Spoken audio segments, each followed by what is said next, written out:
What if Pokemon had different evolution methods? The evolution method of a Pokemon has a lot to do with what it evolves into, so today we're going to be giving Pokemon different evolution methods to what they already have, and see what kinds of new evolutions that could result in. To demonstrate this, I'm going to go ahead and get started with Cubone. Instead of evolving into Marowak the way it normally does by level up, what if we had Cubone evolve by exposing it to a metal coat instead?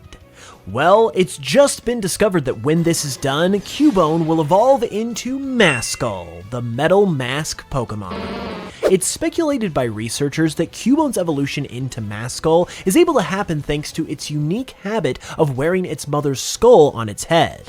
When exposed to the metal coat, it bonds the skull to its own head with an extremely strong metal coating, turning it into a ground steel type.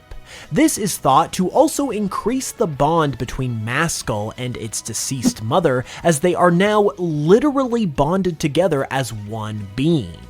This gives Maskull a strength that it didn't have as a Cubone, and it uses this newfound resolve to help other Pokemon in need, as it vows to never let another Pokemon befall the same fate that it suffered as a Cubone. And speaking of strength, Maskull is actually slightly stronger than its counterpart Marowak, with a base stat total of 475. While its stat distribution is almost identical, it puts that extra 50 points that it has over Marowak into its special attack, which reflects its newfound strength and resolve.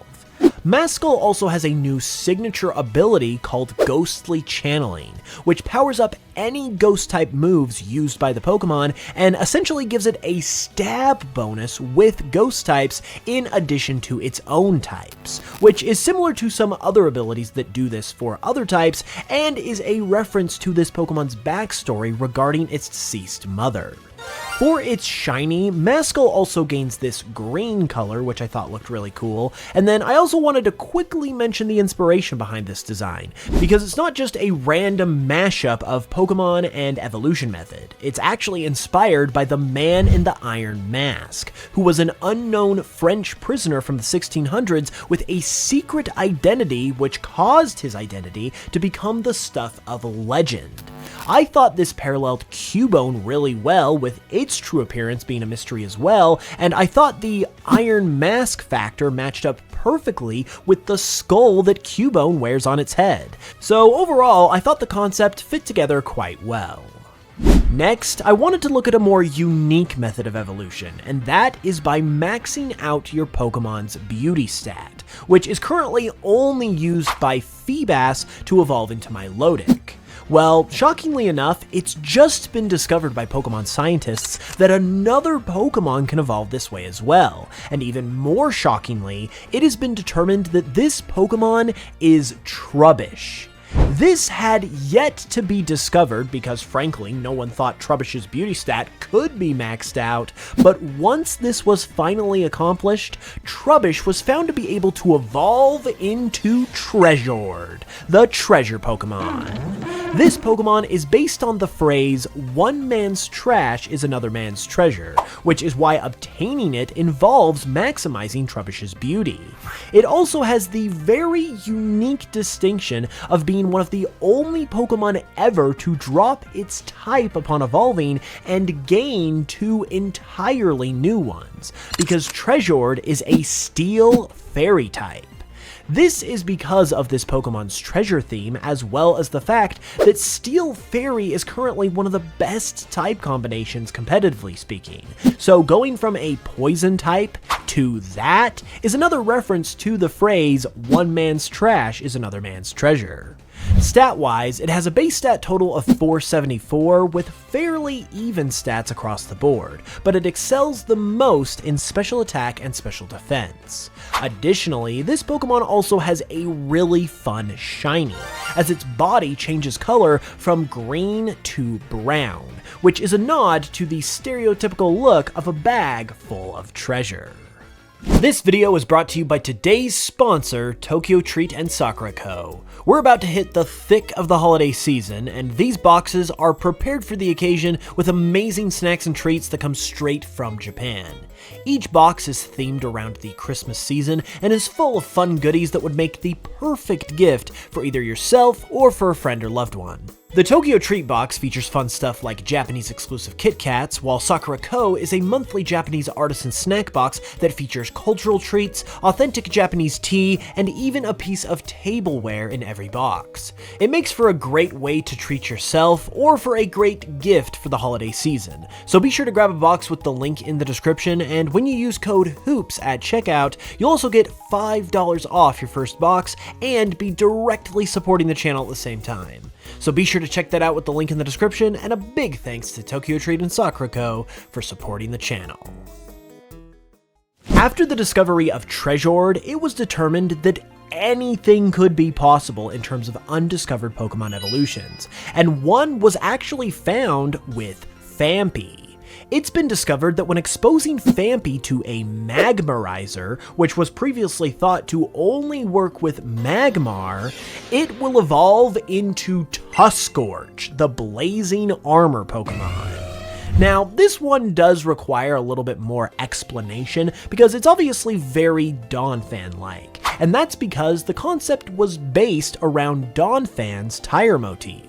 I thought it would be really cool to use that in tandem with the Magmarizer to base Tuskorch on a Ring of Fire, which is both a phrase and a formation, if you will, that appears in many different places and forms of media, as well as in real life. This also turns Tuskorch into a ground fire type, and I just thought it was a really cool idea, so that is why it looks like Donphan, but in universe it also would make some sense too, because with Phanpy evolving into Donphan naturally by level up, adding a fiery Magmarizer into the mix would understandably take that natural evolution and add some fiery DNA to it. So I feel like it can also be explained decently enough why this Pokemon looks like Donphan, and not to mention it just looks insanely cool all on its own, which is basically all the reason you really need to have a cool evolution. Tuskorch also has a signature move called Burning Rubber in reference to its design, which is a base 80 power fire type move that also is guaranteed to leave the opponent with a burn if Tuskorch is the first to move in the turn in which this move is used. It also has pretty decent stats, with it specializing in attack and special attack, and for its shiny, its body turns a really cool white color, which is a reference to white wall tires. Since we have looked at some unique methods of evolution to this point, another one is being traded for a specific Pokemon, which has only ever happened to this point with Shelmet and Carablast. But Pokemon researchers have found that this can also be done with Shelgon and Pupitar. Due to these Pokemon both being pseudo-legendaries as well as cocoon-like mid-stage evolutions, it's been discovered that when these Pokemon are traded for each other, their malleable DNA rubs off on each other, giving each Pokemon some of the other and causing them to evolve. For Shelgon, this results in it evolving into Terragon, the armored Pokemon.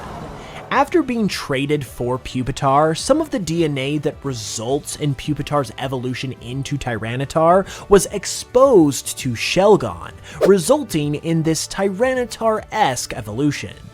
Outside of its appearance, it also gained Tyranitar's rock typing as a result of this as well, and is now a dragon rock type. Additionally, this Pokemon is actually known to be extremely aggressive and constantly angry, because this sudden change to its growth has robbed it of the chance to gain the ability to fly, which was its dream ever since it was a Bagon. This unfortunate fact has also made it mortal enemies with Pupitar's evolution from this trade, Alatar, the winged Pokemon. Receiving the flying traits that were once meant for Shelgon, Alatar is a rock flying type, and while it is very powerful, it isn't particularly perturbed with its newfound fate. However, thanks to the rage of Tarragon for stealing its ability to fly, these Pokemon are constantly seen fighting one another, with Tarragon intent on destroying Alatar, while Alatar simply attempts to defend itself. In terms of stats, since both of these Pokemon do still technically qualify as pseudo-legendaries, they each have a 600 base stat total, with Tarragon specializing in its attack stats thanks to its rage, and Alatar specializing in its defenses thanks to its need to defend itself from Tarragon.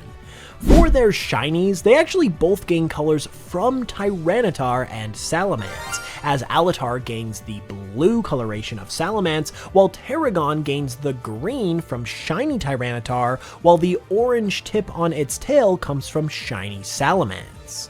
Lastly, I wanted to mention Alatar's name really quick because I thought it fit this Pokemon quite well. It comes from the word elate, which means to have wings. This is also specifically used in the context of insects, and since Alatar's pre-evolutions, Larvitar and Pupitar, have an insect theme with their names, I thought this would make for a perfect fit to use in this Pokemon's name. Meanwhile, Tarragon just continues on from Bagon and Shelgon, while also using similar verbiage to Tyranitar's name. In this case, the word terrifying, which also refers to its very angry nature. Those are all of the Pokemon that I've got for you today though, so be sure to let me know your favorites in the comments, and be sure to leave a like if you enjoyed the video. Also, be sure to subscribe so you don't miss the next one, and until then, as always, thanks so much for watching, I really appreciate it, and I will smell you guys later.